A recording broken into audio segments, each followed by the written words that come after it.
Good. Well, thank you for coming to my talk today. Obviously, you guys have questions.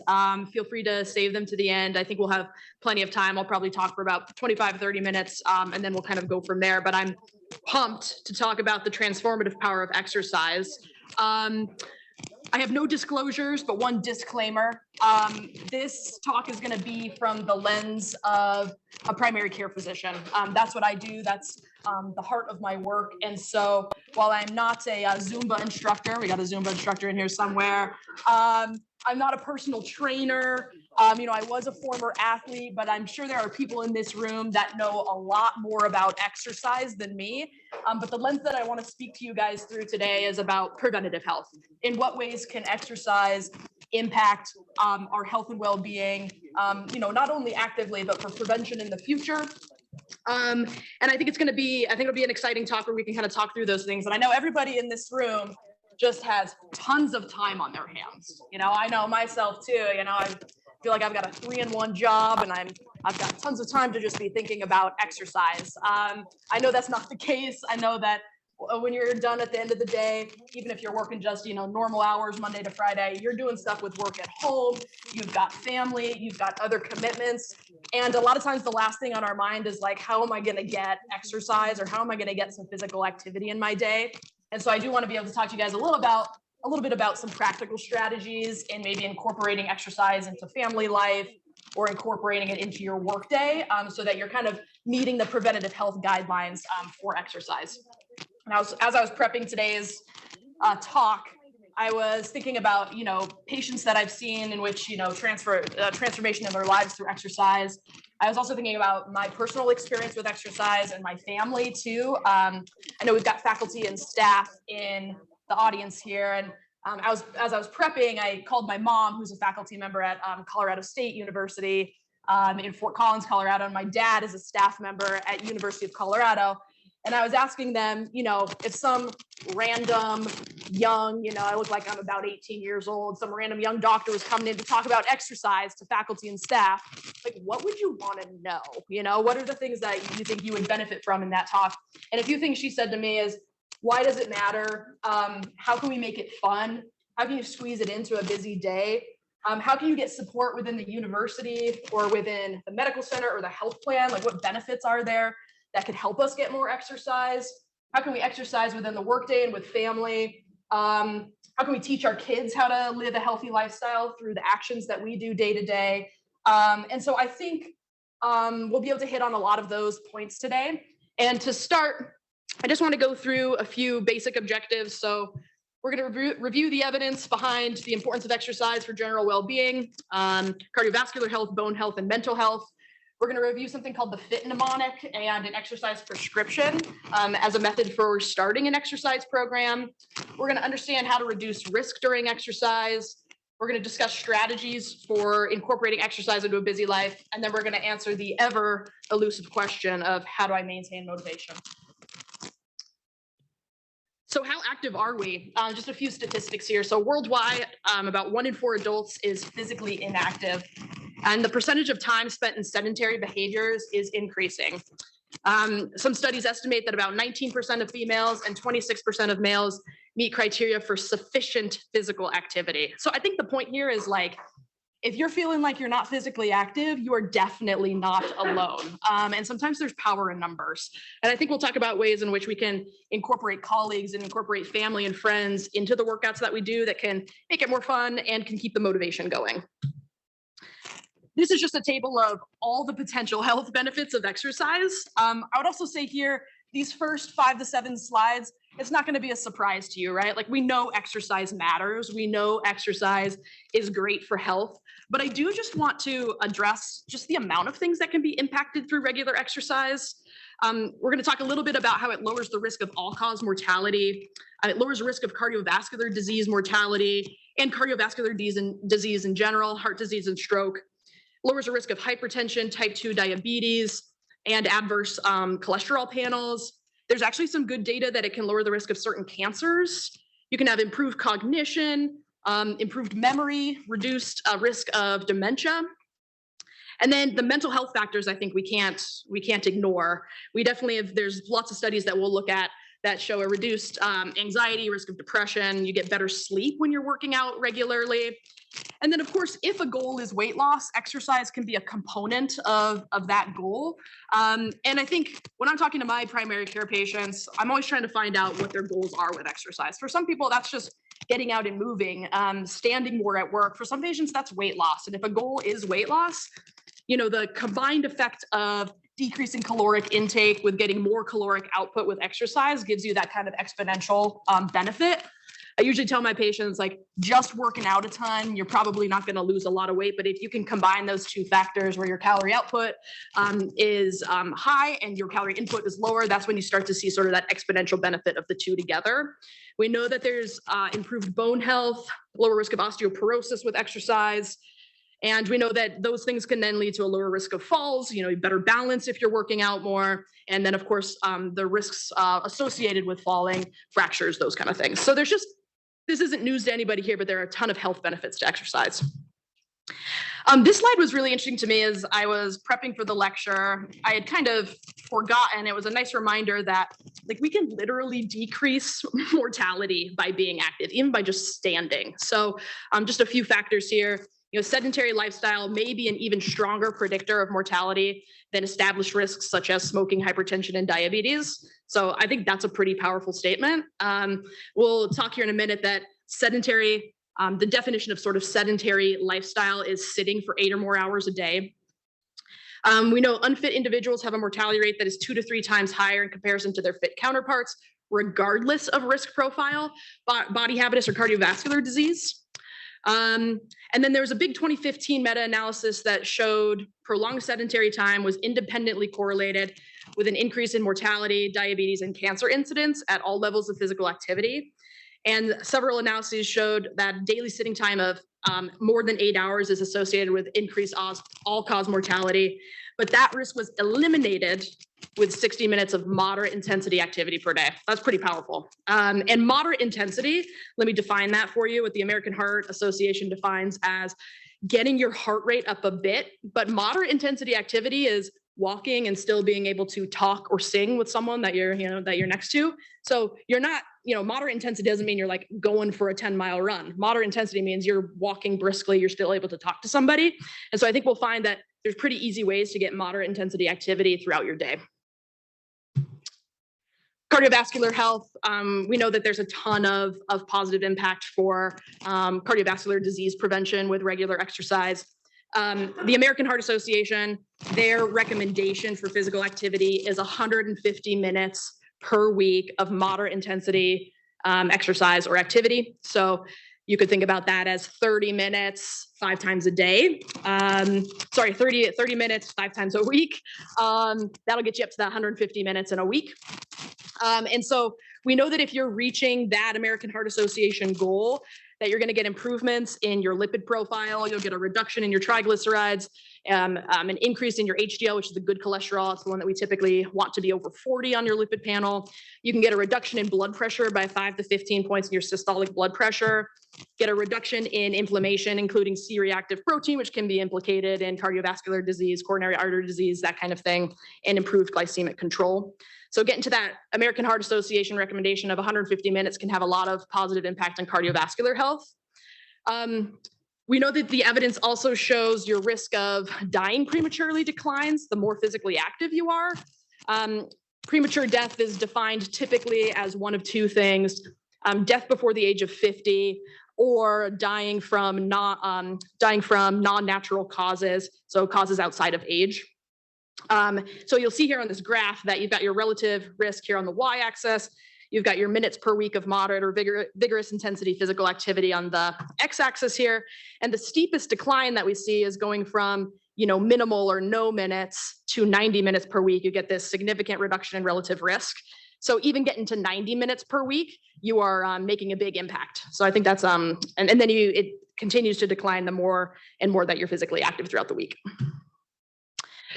We know that there are significant mental health and cognitive benefits to exercise. I think this one's really important to me. I'm an osteopathic physician, so I'm a DO, and in our training, we get a lot of training in sort of the mind, body, spirit mentality of health. So physical health is really important, but mental health is too.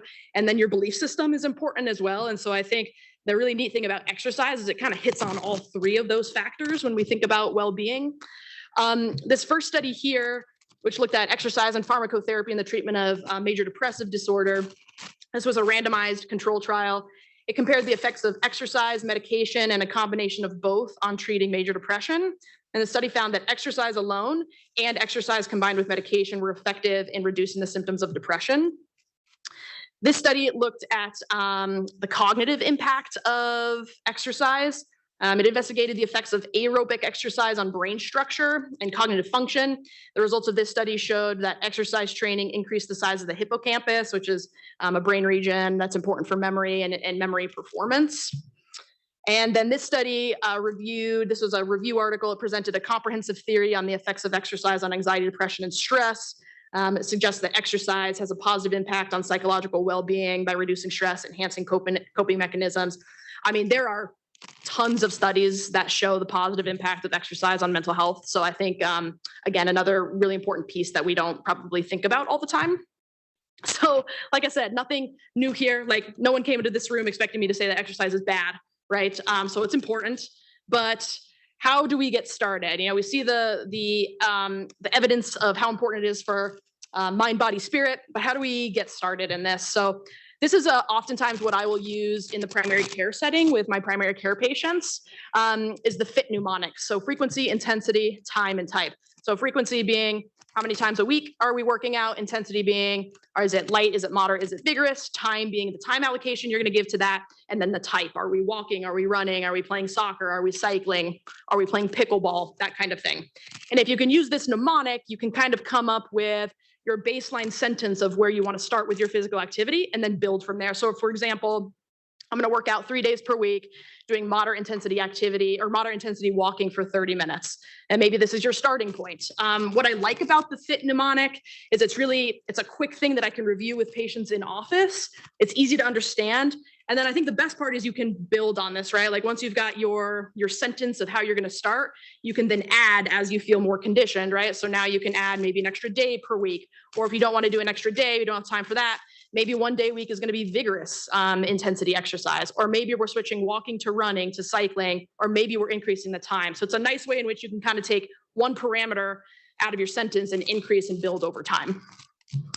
This is a exercise prescription that was developed by the American College of Sports Medicine, which is kind of a similar idea to that FIT mnemonic. What I like about this is it's easily, you can Google this super easy. You can print this out, you can put it on your refrigerator, put it somewhere at work, and then you can tally off like what your plans are. I'm going to work out 2 days a week. I'm going to do moderate intensity. And then, you know, that can be your plan week to week. You print a new one each week and set up what your goals are going to be. I think what I'd like to note here is that they do make this distinction between 150 minutes of moderate intensity activity and exercise being the recommendation, or you could do 75 minutes of vigorous activity, which we'll talk about how that might fit better into some people's lifestyles. So just know that, you know, you don't have to be doing this 5 days a week. If you did 2 days of like really intense physical activity, you would still be getting the same health benefits as the person that's doing 150 minutes over the rest of the week. And then strength training. The American Heart Association also recommends getting 2 days of strength training in. So trying to alternate that maybe with your days in which you're getting aerobic activity. Strength training is obviously going to be really important for core strength, for balance. And typically the recommendation there is 2 days per week of doing that. That can be anything that you dream it to be. That could be going to the gym and doing weights. That could be body weight exercises at home. That could be core strengthening at home, all of those things. But trying to get in a day or two of muscle strength training is important as well. So let's talk a little bit about reducing risk. I think the caveat to this presentation is I don't know everyone's individual health profile in here. And so it's really important that you access or attain consultation with your primary care physician, or maybe even with a sports medicine physician to decide what is safe to do. Generally, we tell, when we're teaching our sports medicine fellows, we tell them that any board question you get about exercise, the answer is always that exercise is good, right? So there is little risk. There is some risk associated with exercise, but I think there are some ways in which we can talk about reducing that. And I would encourage you to talk to your healthcare provider about safe ways for you personally with your health profile to get into working out. It's super important. This is all very logical, common sense stuff, but it's a good reminder for me too, because I don't follow my own recommendations. I almost never warm up or cool down. And that leads to a lot of Achilles problems for me. But this is really important. You got to warm up and cool down. Typically what I'll tell people in my sports medicine office is you need to do 10 minutes of maybe some light or moderate physical activity, followed by stretching. There's pretty good data that doing it in that order is better for injury prevention than just static stretching. So just like stretching without warming up for 10 minutes. So do that warm up period followed by stretching after your muscles have gotten a little bit warm, a little bit active, making sure you're doing a cool down period afterwards. Increasing exercise intensity gradually is important. Again, that's kind of why I like the fit mnemonic, or even looking at that exercise prescription, because that allows you to kind of build on one of those factors over time and do it in a safe way. I think accounting for environmental conditions is important. You certainly don't want to be caught in the middle of a big field during a thunderstorm that you didn't plan for, and you can't get shelter from lightning or other weather conditions. And I think planning, is this going to be, am I running on the sidewalk? Am I doing a trail run? Like, what are the inherent dangers with those things? Knowing what the medical danger signs are, so kind of knowing what those scary red flag symptoms are where you should stop exercise and talk to your doctor right away. For me, what I counsel my patients on in the primary care setting is chest pain with exertion, exertional dyspnea, so shortness of breath that is worsening above what you would expect your conditioning level to be. And then, of course, syncope or passing out. You guys have probably seen lots of news media on sudden cardiac death, and especially in athletes. With the recent Bronny case, obviously Damar Hamlin was a case earlier this year. Those all happen for different reasons. It's pretty rare overall, but I think knowing the symptoms to look for where you might be at increased risk for something dangerous happening during exercise is really important. Also, knowing your family history is important as well of any family history of sudden cardiac death. And if that is the case, we define that as death before the age of 50 from a cardiac cause, from a known cardiac cause. It's really important to talk to your family medicine doctor about that. Avoid overtraining. This is the piece that I feel like I'd have to talk to my OSU athletes about. My OSU athletes have no problem getting their 150 minutes. Usually I'm the one telling them that they need to slow down or take a break. Especially this day and age with Division I athletics, it's like they never take a break. When I was a college athlete, I would go home for the summers. I'd enjoy the summer with my family, friends, and then come back to season eventually. They're all sticking around through the summer. Everyone's trying to get to that higher level of play. And overtraining is a big thing that we're seeing, and seeing a higher incidence of it in college athletics specifically.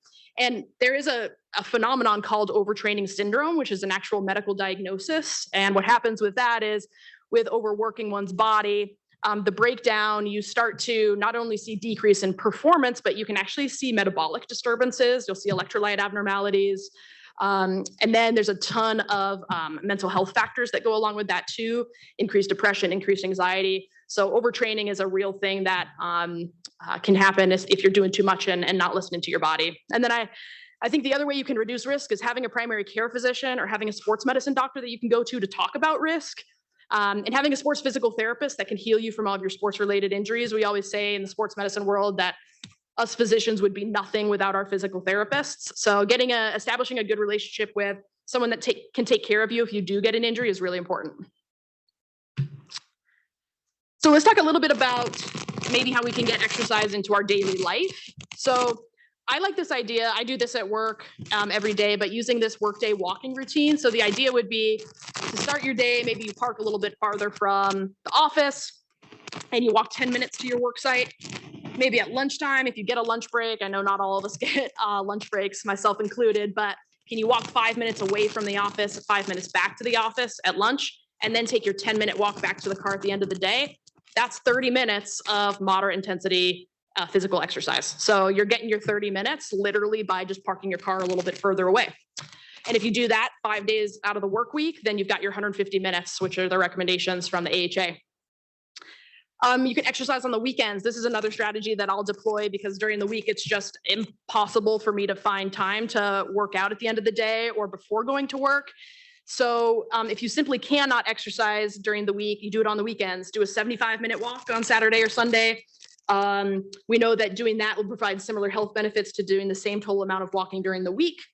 It is important though to build up that time. I don't want, if you're going from nothing to like walking for 75 minutes, there's gonna be overuse injuries. You might even get blisters, those kind of things. So I think it's important to be building up to those goals, but it doesn't have to be 30 minutes 5 times a day, right? Like you could just hit it really hard on Saturday and Sunday and you're still getting the same health benefits that we talked about at the beginning of the lecture. Or you could do 75 minutes of vigorous activity on the weekend. So like what I'll do sometimes is a 30-minute run on a Saturday and then a 45-minute Peloton workout or cycling workout on a Sunday. That's my 75 minutes of vigorous activity. That equates to the 150 minutes of moderate activity. So just crushing it on the weekends is another way in which you can get the same health benefits.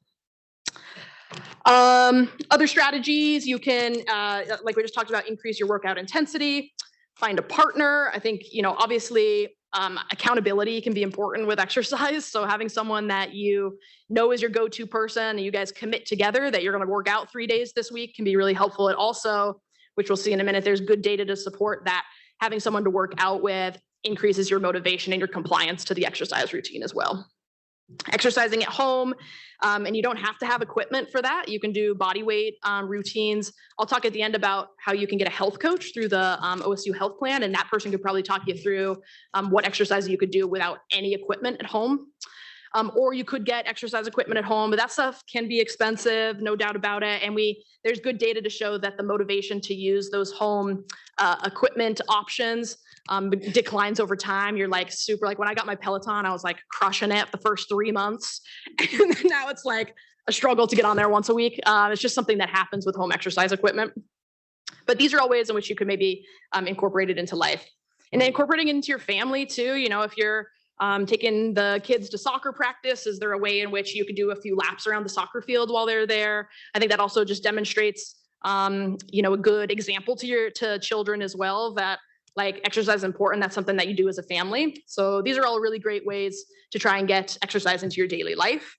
Some workplace strategies, which I think is important as well. Again, park further from the office, like we just talked about. I heard that the last lecture was on ergonomics with desks, which are pretty cool. I wish I had seen that. But if you have the ability to have a standing or a walking desk, that's awesome. Obviously, I know that takes sort of departmental commitment to like providing those things. But as we talked about earlier, sedentary time is a problem. So even if you're just standing at work and doing that every once in a while, you're reducing your risk of those things we talked about earlier on in the presentation. Encourage people to leave their desk every hour or get up and walk around the hospital every hour. Maybe replace that email you've been dreading to send with a little personal visit. And then my mom, the faculty member, this is what she does. Instead of having like office hours for her students to come and meet her in the office, she does laps and chats. And so she'll meet with the student, walk around campus, and get some time in that way with exercise, but also still doing the work that she needs to do. So maintaining motivation, there's a lot of data to support sort of different theories around how to maintain motivation for exercise.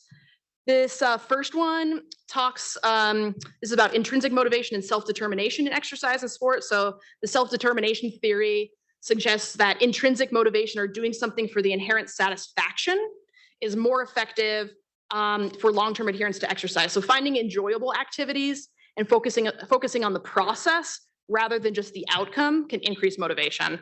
So an example here, a personal example, my whole family is a family of runners. And I have tried, I think 15 times in my life to become a runner, and I just can't do it. I either want to be like chasing after a soccer ball or something more active, like something more like that. It's really hard for me to just get into the habit of running. So every time I go for a run, it's the most dreadful experience. I'm like, I just cannot wait. I'm in my head the whole time. I can't wait for it to end. And that is never going to motivate me to continue to run, right? So I think the point here is find activities that are enjoyable. For me, that's playing like indoor soccer once a week. So I think finding things like that are fun to do, it's going to increase your want to continue to do them. This study looked at the Kohler effect. This suggests that people tend to work harder and stay motivated when they exercise with a more capable partner. So if you've got someone that's like already in a really good workout routine, maybe clinging on to that person and working into what they're doing. And this is another factor around sort of social support and exercising with a buddy, that increases motivation and adherence. And then this final one really just looks at sort of habit formation, which I think is really interesting. This study showed that it takes an average of 66 days for a new behavior to become automatic. So I think the other thing too here is like, give yourself some grace, because it takes a really long time to make something a habit. So if you're trying to get into a workout routine and you lapse back and there's weeks there where you're not getting the amount of exercise you wanted, like that's okay. Just know that it's going to take over 2 months to really create a habit out of it.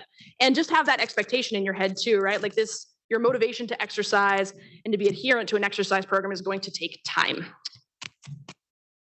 I did want to just do a little selfish plug here for the OSU Health Plan, because I didn't know about any of these benefits, honestly, until like the last year. And I'm going to give a shout out to my medical assistant at Outpatient Care East, Laura, because she basically has the whole clinic doing all of the things on the health plan. And so I think that's also a good lesson in like, if one person in your department or one person in your clinic can like get on this stuff, you can reap a lot of benefits. So Laura, you're a real one. Thank you for all the benefits that you allow me to get through the health plan. As you guys know, you can probably do your YP, come back here. Your plan for health points. You can get the Virgin Pulse app, which will track steps. You can add up points there, then you can reap the benefits of that. There's a ton of fitness center and wellness discounts, which I was just looking at this week. If you go to the yp4h.osu.edu website, go over to these well-being resources, and you go to the fitness center and wellness discounts, there are a ton of gyms in which you can get discounts just because you're an OSU Health Plan member. You can also get personal health coaching. So apparently this is I'm thinking about doing this personally. It's a complimentary service for people on the health plan. And basically you can get a free consult with a health coach that'll talk you through like, maybe, okay, I know this is my goal for exercise. I want to work out this many times a week for this long, but like, how do I ease into that? What are some other things that I could incorporate? They can also talk to you about nutrition. I'm sure maybe some of the wellness programming has talked about personal health coaching in the past, but this is pretty cool. And then Laura at my clinic, this is the one that she's always pushing me to do. So quarterly, you've got this lifestyle spending account. It's $125 that you can spend on health and wellness. So that could be anything from like new running shoes to like, I'll use this to pay for my Peloton membership. So use that money as well. It's like $500 a year that you could be saving on gym memberships or whatever else you need to start your active life. These are all of my references for today. And this is my dog, Dottie. And she's an example of the risk of exercise. She didn't warm up before she chased a squirrel, and yeah, she tore her ACL. So this is her in her post-operative recovery here, but she seems to be having a pretty good time. All right, go Buckeyes. That's all I've got. Thank you.